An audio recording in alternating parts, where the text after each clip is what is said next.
اعوذ باللہ من الشیطان الرجیم بسم اللہ الرحمن الرحیم۔ آج ہم سورہ ملک کی آیت نمبر 10 کو تجوید کے مطابق پڑھنا سیکھیں گے، تو چلیے شروع کرتے ہیں۔ اعوذ باللہ من الشیطان الرجیم بسم اللہ الرحمن الرحیم۔ وقالوا لو كنا نسمع أو نعقل ما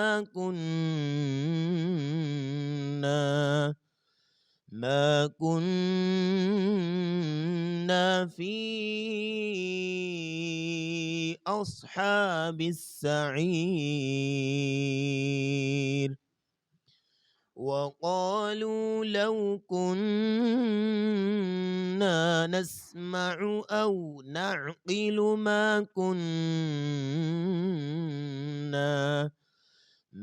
كنا في أصحاب السعير۔ یہاں پہ واو زبر وا ہے پہلے، وا اس کو ہونٹوں کو گول کر کے ادا کرتے ہیں۔ جب آپ اپنے اوپر والے دانتوں کو نیچے والے ہونٹ کے درمیان لگائیں گے تو اسے فا ادا ہوتا ہے، یوں کر کے فا، تو اسے واو نہیں پڑھتے، واو پڑھنا غلط ہوگا۔ واو ہونٹوں کو گول کر کے پڑھتے ہیں، ملاتے نہیں۔ وقالو قاف موٹا، قاف جو ہے حروف مستعلیہ میں سے ہے، یعنی موٹے حروف میں سے ہے۔ وقالوا لو كنا، وقالوا یہ لام پیشوا لو ہے، اس کو دو حرکت آپ نے لمبا کرنا ہے۔ وقالوا لو كنا، اس کو لو نہیں، لو لام ضرور لو پڑھیں گے۔ لو كنا، یہ قاعدہ ذہن میں رکھیں، جب بھی نون پہ شد ہو وہاں پہ دیر لگاتے ہیں غنہ کے ساتھ، یعنی آواز کو ناک سے ادا کریں گے وہاں پہ رک کے۔ وَقَالُوا لَوْ كُنَّا، نون پہ شد ہے، جب بھی میم پہ شد ہو، نون پہ شد ہو تو اس طرح غنہ کر کے ادا کرتے ہیں۔ نسمعو، سین سیٹی کے ساتھ، عین کو اس کے مخرج سے، نسمعو ما لو كنا نسمع او نعقل، قاف کو موٹا کر کے، ما كنا، یہ میم زبر ما، اس کے بعد الف ہے، اس کو بھی دو حرکت لمبا کریں، ما كنا فی اصحاب السعیر۔ یہ فی آ، یہ جو یا ساکن ہے جو کہ حرف مدہ ہے، الف واو یا تین حرف مدہ ہوتے ہیں، لیکن اس میں یہاں یا جو ہے وہ حرف مدہ ہے، حرف ساکن۔ اب حرف مدہ کے بعد اوس کا حمزہ آ گیا، جب بھی حرف مدہ کے بعد حمزہ آ جائے تو مد کرتے ہیں، یہاں پہ چار حرکت مد ہوگی۔ فی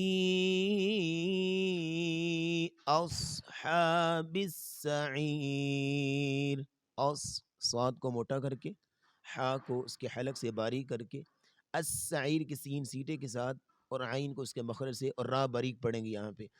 فی اصحاب السعیر۔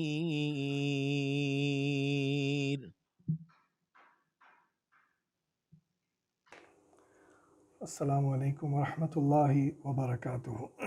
انشاءاللہ آج ہم آیت نمبر 10 کی تفسیر دیکھیں گے۔ اللہ تعالیٰ فرماتے ہیں وَقَالُوا لَوْ كُنَّا نَسْمَعُ أَوْ نَعْقِلُ مَا كُنَّا فِي أَصْحَابِ السَّعِيرِ، اور وہ کہیں گے اہل جہنم، لو کننا، کاش، لو کننا نسمع، ہم نے سن لیا ہوتا، او نعقل، اور تھوڑی عقل کر لی ہوتی، غور و فکر کر لیا ہوتا، سوچ لیا ہوتا، ما کننا فی اصحاب السعیر، تو ہم اصحاب سعیر میں سے، اہل جہنم والوں میں سے نہ ہوتے۔ سب سے پہلے تو جو سمجھنے والی بات ہے وہ یہ ہے کہ اس آیت کا ہم کانٹیکسٹ سمجھیں. اہل جہنم کے بارے میں ذکر چل رہا ہے پچھلی کچھ آیات سے، اور ان کی کچھ باتیں چل رہی ہیں. تو اللہ تعالیٰ اس آیت میں بتا رہے ہیں ہمیں کہ وہ کہیں گے، ان کے کچھ ریگریٹس ہیں اس آیت میں جو کہ اللہ تعالیٰ مجھے اور آپ کو سمجھانے کی کوشش کر رہے ہیں. اللہ تعالیٰ فرماتے ہیں، آپ نے ترجمہ سن لیا ہے، وَقَالُوا لَوْ كُنَّا. اب سب سے پہلی بات، کوئی آج اس آیت میں کافی نقطے ہیں، کوئی 7-8 نقطے ہیں، وہ میں آپ کے سامنے رکھوں گا انشاءاللہ.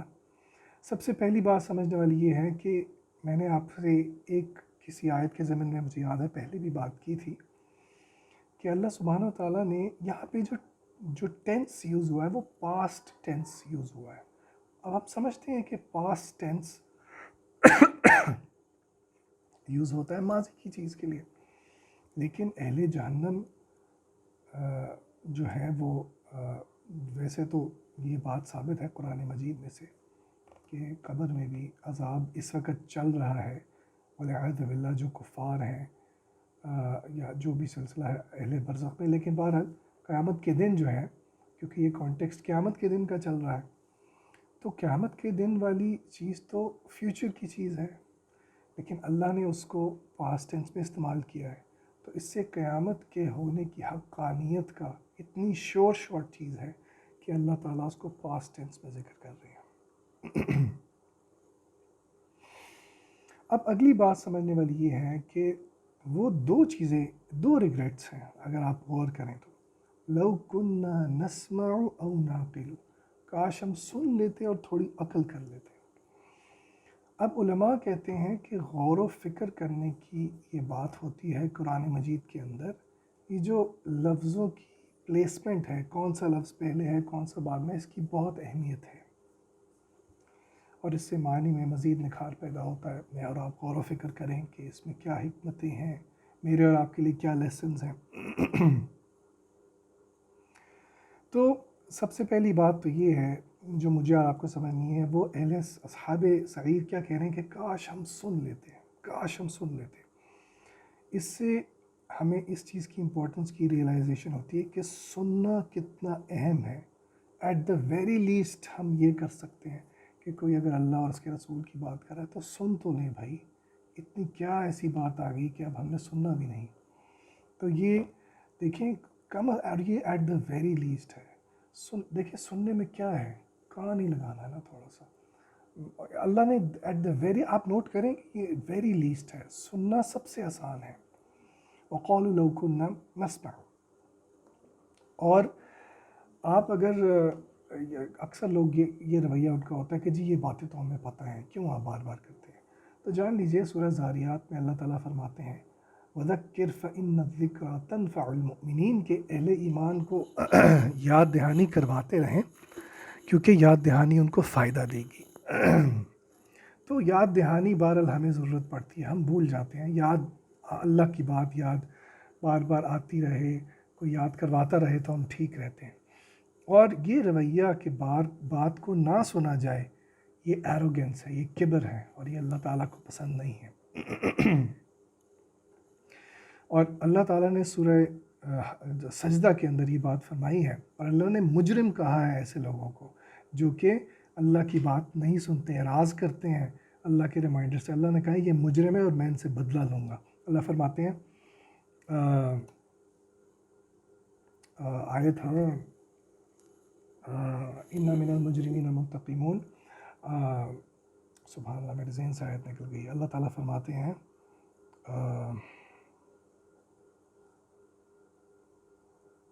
وَمَنْ أَظْلَمُ مِمَّنْ ذُكِّرَ بِآيَاتِ رَبِّهِ ثُمَّ أَعْرَضَ عَنْهَا إِنَّا مِنَ الْمُجْرِمِينَ مُنْتَقِمُونَ. اللہ تعالیٰ کہتے ہیں کہ اس سے زیادہ ظالم کون ہوگا. وَمَنْ أَظْلَمُ مِمَّنْ ذُكِّرَ بِآيَاتِ رَبِّهِ، کہ اس کو اللہ کی آیات سے یاد دہانی کروائی جا رہی ہو. ثُمَّ أَعْرَضَ عَنْهَا، پھر بھی وہ اعراض کرے، منہ پھیر لے، نہ سنے. إِنَّا مِنَ الْمُجْرِمِينَ مُنْتَقِمُونَ، ایسے مجرموں سے ہم بدلہ لیں گے. او کما قال اللہ جل وعلا. اور پھر اسی طرح کی آیت سورہ طٰہٰ میں بھی ہے. اللہ کہتے ہیں وَمَنْ أَعْرَضَ عَنْ ذِكْرِي، اور جس نے ہمارے ذکر سے اعراض کیا. اور اعراض میں ظاہری بات ہے، پہلی چیز یہ شامل ہے کہ بندہ سنے ہی نہ. ومن اعرض عن ذکری فإن له معیشۃ ضنکا، اس کی زندگی، اس کا گزران اس پہ ہم تنگ کر دیں گے. ونحشره یوم القیامۃ اعمی، اور قیامت کے دن اس کو ہم اندھا کر کے اٹھائیں گے. پوچھے گا وہ اللہ سے، یا اللہ آپ نے مجھے اندھا کر کے کیوں اٹھایا ہے، حالانکہ وقد کنت بصیرا، دنیا میں تو میں دیکھتا تھا. تو اللہ کہیں گے ہاں اسی طرح دنیا میں میری آیات تیرے پاس آتی تھی لیکن تو ان کو بھلا دیتا تھا، تو آج میں نے بھی تجھے بھلا دیا. تو دیکھیے یہ وعیدیں ہیں میرے اور آپ کے لیے. کتنا ضروری ہے کہ ہم کان دھریں اللہ تعالیٰ کی بات پہ، اور کتنا اہم یہ موقع ہے ہمارے پاس رمضان المبارک کا. دل بھی مائل ہوا ہوتا ہے عبادات کی طرف، کچھ تھوڑا بہت فرق آیا ہوتا ہے غیر رمضان اور رمضان میں، تو اس موقع کو ہم غنیمت جانیں. اچھا، اب میں اور آپ یہاں پہ ایک اور بات بھی سوچیں. اب ہم میں سے اکثر ایسے ہیں جو کہ اتنے تو آؤٹ رائٹلی ریجیکٹ نہیں کرتے کہ جاؤ میں نے نہیں سننا. الحمدللہ آپ لوگ خاص طور پہ جو سن رہے ہیں، آپ کا اس ساری سیریز کو سننا آپ کی نیکی کی دلیل ہے انشاءاللہ. لیکن اگر ہم سوچیں ہم کیوں کان نہیں دھرتے، غور و فکر کریں ذرا، کیوں، ایسی کیا بات ہے؟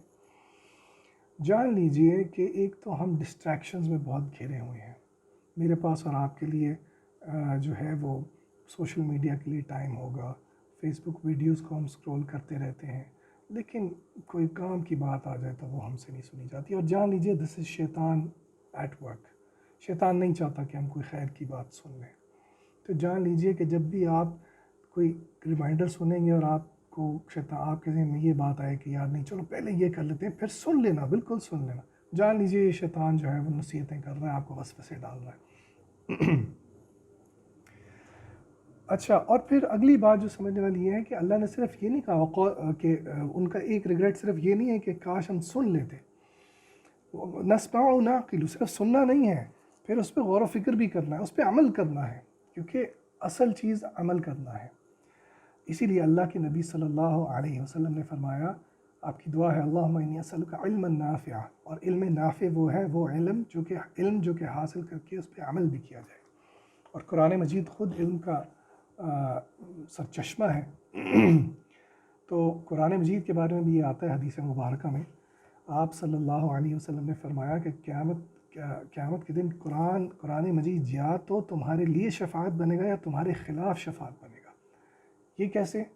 اگر عمل کیا قرآن مجید پہ تو قرآن سفارش کرے گا. جیسے کہ حدیث میں آتا ہے روزہ اور رمضان یہ دونوں اللہ کی بارگاہ میں سفارش کریں گے کہ یا اللہ اس نے میری خاطر روزہ کرے گا، دن میں کھانا چھوڑ دیا، پینا چھوڑ دیا. قرآن کہے گا میرے ساتھ اس نے قیام کیا رات کو، تو یہاں تک کہ اللہ اس کی سفارش کو قبول کر لیں گے. کما قال النبی صلی اللہ علیہ وسلم. ایک اور بات عقل اور نسمع و ناقل کے بارے میں سمجھنے والی وہ یہ ہے کہ اللہ نے یہ نہیں صرف کہا، ان کا ایک ریگریٹ یہ نہیں تھا کہ بس ہم عقل کر لیتے. اپنے عقل کے گھوڑے دین کے معاملے میں خود نہیں دوڑانے. اللہ نے کہا وَقَالُوا لَوْ كُنَّا نَسْمَعُ أَوْ نَعْقِلُ. یہاں سے ایک بہت اہم اصول ہے جو کہ ہمیں پتہ لگتا ہے، اور وہ یہ ہے کہ دین میں نقل کو فوقیت ہے عقل پہ. یہ بہت ٹیکنیکل ورڈ میں نے یوز کر لیا، میں آپ کو بتا دیتا ہوں. پہلے وحی ہے، پہلے کتاب و سنت ہے، اور پھر غور و فکر ہے. اگر میں نے اپنے اور آپ کے عقل کے گھوڑے دوڑا دیے تو بس پھر ہو گیا کام. پھر میں ایک چیز کو صحیح سمجھوں گا، آپ دوسری چیز کو صحیح سمجھیں گے، تیسرے دوسری چیز کو صحیح سمجھیں گے. کتنا عجیب سا آج کل ہمارے معاشرے میں اس چیز کو لے کے جو ہے ایک ڈس اورینٹیشن سی ہے کہ جی کس کے کیا حقوق ہونے چاہیے، یا کس کی کیا ڈیوٹیز ہیں، کس کے کیا جینڈر رولز ہیں. اللہ نے جو احکامات دے دیے ان کے مطابق غور و فکر. اللہ نے یہ نہیں کہا غور و فکر نہیں کرنا، غور و فکر کرنے کی اہمیت ہم پچھلی آیات میں دیکھ آئے ہیں. لیکن جو معاملات میرے اور آپ کے اختیار میں نہیں ہیں، دیکھیے میں آپ کو مثال دے کے سمجھاتا ہوں. یہ کاسمولوجیکل بیلنس کی آپ اگزامپل دیکھ لیں. کیا کوئی سائنٹسٹ اٹھ کے کہہ سکتا ہے کہ یار ہم کنٹرول کر سکتے ہیں ساری چیز کو؟ نہیں. وہ تو کہتے ہیں کہ ذرا سا فریکشن 10 ڈیسیمل پلیسز تک بھی کوئی ذرا سا فرق پڑ جائے تو یہ نظام دھرم بھرم ہو جاتا ہے. میں بایو کی کلاس پڑھا رہا تھا 11 مسل کا سٹرکچر پڑھا رہا تھا. انیویٹیبلی ایک بچے نے بول دیا کہ سبحان اللہ یہ کتنا پریسائز بیلنس ہے مالیکیولز کا. تو میں نے کہا میری بات سنیں. میں نے کہہ دیا کہ اگر ان ساری چیزوں میں ہم اللہ تعالیٰ کو کریڈٹ دیتے ہیں، اللہ خالق ہے، اللہ نے ہمیں پیدا کیا، تو کیا اللہ قادر نہیں ہے کہ وہ ہمیں ایک بہترین مورل سسٹم دے دے، بہترین سوشل سسٹم دے دے، بہترین خاندانی نظام دے سکے؟ اس بارے میں آ کے تو ہم اپنی مرضی کرتے ہیں. کیوں کرتے ہیں؟ اللہ پہ وہاں پہ یقین نہیں، وہاں پہ وہ اللہ نہیں ہے، صرف خالقیت میں ہی اللہ ہے. یہ کیسی عجیب بات ہے. تو وہی ہماری عقل اللہ اور اس کے رسول کے احکامات کے تابع ہے. غور و فکر کریں، اس کے دائرے میں رہتے ہوئے کریں. اور آخری بات، آپ دیکھیں آیت اینڈ ہو رہی ہے ما کنا فی اصحاب السعیر. انہوں نے اہل جہنم نے یہ کیوں کہا کہ اگر ہم سن لیتے اور عقل کر لیتے تو ہم جہنم میں نہ جاتے؟ انہوں نے یہ کیوں کہا ما کنا فی اصحاب السعیر، کہ ہم اصحاب سعیر میں سے نہ ہوتے؟ تو یہاں پہ غور و فکر کرنے والی بات یہ ہے، واللہ تعالی اعلم، کہ اللہ تعالیٰ ہمیں یہ سمجھانا چاہ رہے ہیں کہ دیکھو، غور و فکر کرو کہ اصحاب سعیر، اہل جہنم کی صفات کیا ہیں. پچھلی صورت کے شروع سے ہم دیکھ رہے ہیں، کچھ آیات سے صفات ہمارے سامنے آ رہی ہیں. تو اس میں واللہ عالم جو حکمت سمجھ میں آتی ہے وہ یہ ہے کہ میں اور آپ غور و فکر کریں ان صفات پہ جو کہ اہل جہنم کی ہیں، اور پھر ان سے بچیں، اپنے آپ کو بھی بچائیں، اپنے گھر والوں کو بھی بچائیں، اور تمام مسلمانوں کو بچائیں اس سے. وآخر دعوانا ان الحمد للہ رب العالمین.